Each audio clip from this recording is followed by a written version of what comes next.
Minister Chagger has been given multiple opportunities to be truthful with the Canadian people. The document shows she played a key role. She has not told us that. I think Canadians would have a lot of misgivings about her maintaining a role such as she has if she can't be trusted to tell the truth about her role in this scandal.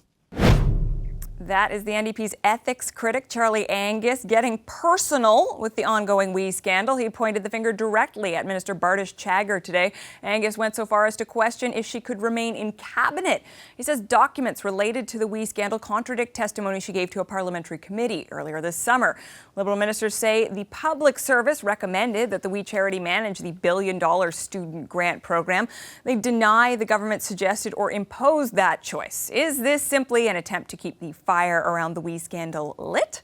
Let's ask the Power Panel. In Toronto, Chagger Chambers is a senior consultant at Navigator.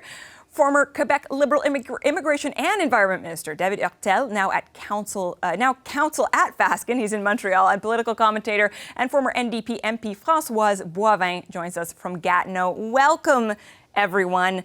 So Françoise, I'm going to start with you. Was this a big moment today? Charlie Angus pointing the finger, really calling Bardish Chagger out, or is this just about keeping this story in the headlines, or at least in the conversation? I think a bit of both. I mean, they want to keep all opposition parties want to keep the story alive. No doubt about that.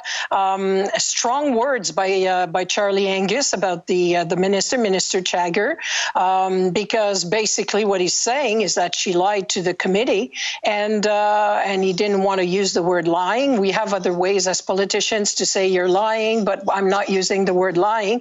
But that she didn't give the actual facts based on a ton of documents that they received. But now we will have to wait for when the Parliament resume, throne speech, and so on.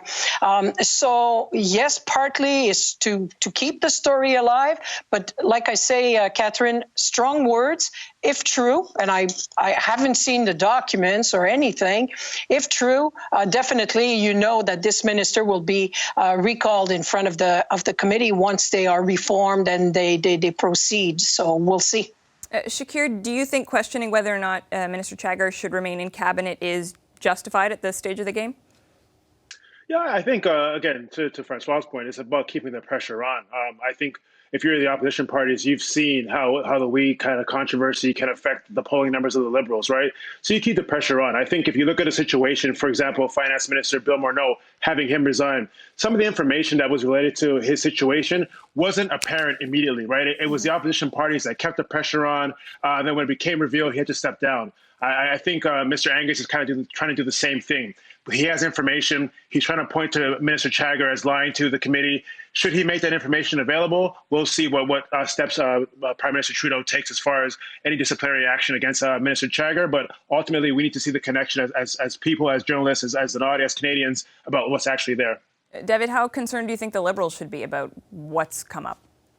Well, concerned, yes. And I agree with both Françoise and Chagger. I mean, the opposition is doing its job, and Charlie Angus is doing his job and raising the right questions and asking questions, doing his work.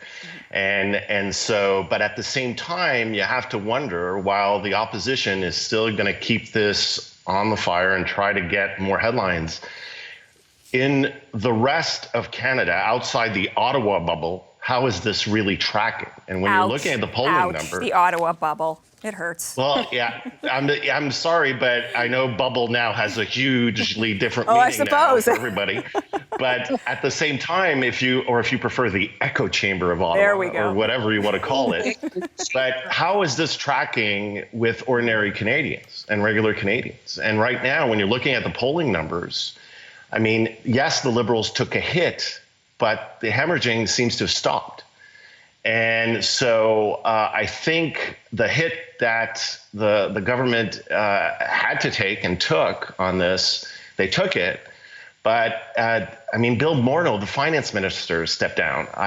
You can go after other ministers, but I mean, at the end of the day, unless there is some huge new revelation directly affecting the prime minister, or something completely new that we don't know about yet that really impugns the prime minister's credibility, I don't see how this is going to really impact the government, because people are talking about going back to schools.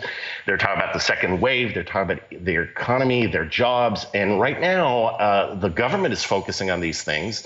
And actually, you know, the opposition has to start talking about other things than just we. I'm not saying they have to drop it, but they're going to have to talk about other things as well, because outside Ottawa, I'm not sure how much this is really tracking right now. It will be interesting to see, I guess, the ebb and flow of the story, too, as we move forward. Obviously, there's going to be rulings by the ethics commissioner and whatnot. But, Françoise, I'm interested in your sense of the political calculus for the NDP. There's been a lot of speculation, and those words, election, speculation, they just go together so well. But that if we are to avoid a federal election, it may very well be the NDP who decides to prop up the government, or is sort of forced to by whatever the Liberals put forward in the throne speech, knowing that they might have to basically prop up the government. Does that change the political calculus on how badly they hit them over the head with issues surrounding we? Well, if they had every intention of prompting the Liberal government, I don't think Charlie Angus would have done this big press conference today.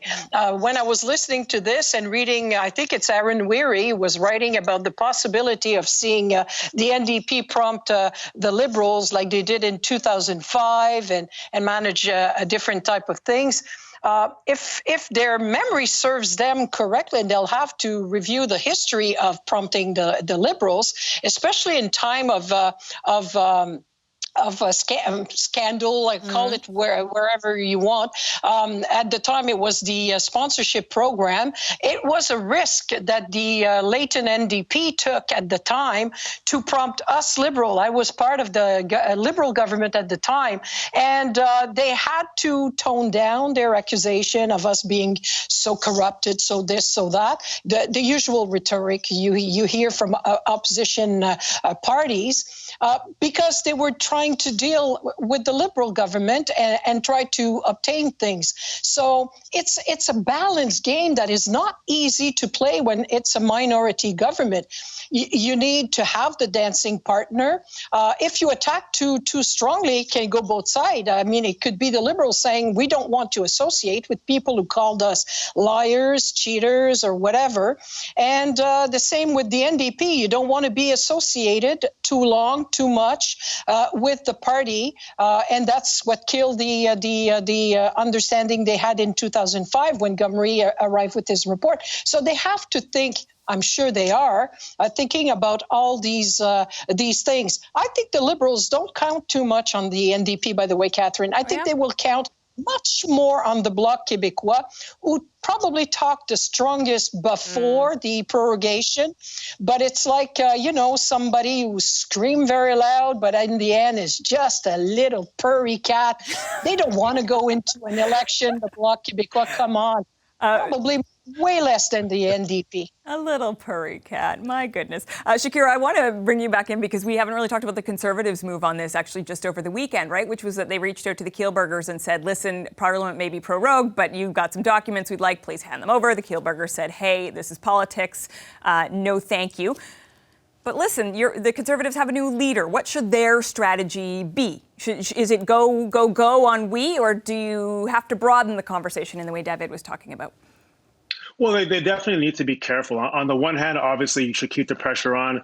They have a lot of documents that have a lot of redacted information. I'm sure they want to see what's in those documents because ultimately there might be information that can tie the Prime Minister or other ministers to this whole we controversy. Let's remember, one of the reasons this continues to stay in the news is that slow drip of information. So once we get the committees back up and running, if we move forward and we start getting more documents with more information in them, who knows what can happen next? And the independent law clerk, Chair and Liberal MP Wayne Easter both have agreed that there's an excessive amount of redacted information in those documents. So we'll see what happens next. In terms of Erin O'Toole, I think one of the things he needs to be careful of is that he needs to ensure, he wants to appeal to a broader array of voters. He needs to ensure that people don't look at him and say, oh, you're doing the same things as Andrew Scheer, you're no different than the past leader, the new leader is just like the old leader, and then people just turn him off, right? Because he's coming to the table saying, I want to present a positive conservative vision. If people won't even give you their ear to present that vision because they just think you're just another politician playing the same games, he loses a lot of access to the voters he needs to potentially form the next government. David, we're short on time, but I do want to just quickly ask you about the idea that Françoise raised a moment ago, which is that if things get too nasty on we, that the Liberals might say, hey, do I even want to work with you? Is that really a possibility when you're in a minority government? Well, I mean, again, no, I don't see anybody wanting to go in an election right now in the opposition parties. I mean, Erin O'Toole is basically an unknown in Quebec and elsewhere also in BC and Ontario is not that well known. And if the Conservatives have a shot, they're going to have to win seats in Quebec and Ontario and in BC. And right now it's not there. The NDP doesn't have a road. And while I don't think Yves-François Blanchet may agree with François' comparison, he may see himself more as a more aggressive type of feline. I think that Yves-François Blanchet, if he can score some wins for Quebec, or try to take credit for scoring some wins for Quebec, he's going to go to vote for the government. Nobody wants an election right now. Canadians don't want an election right now. Hi, I'm Vashi Capellos, host of Power in Politics. See more of our show by subscribing to the CBC News channel or click the link for another video.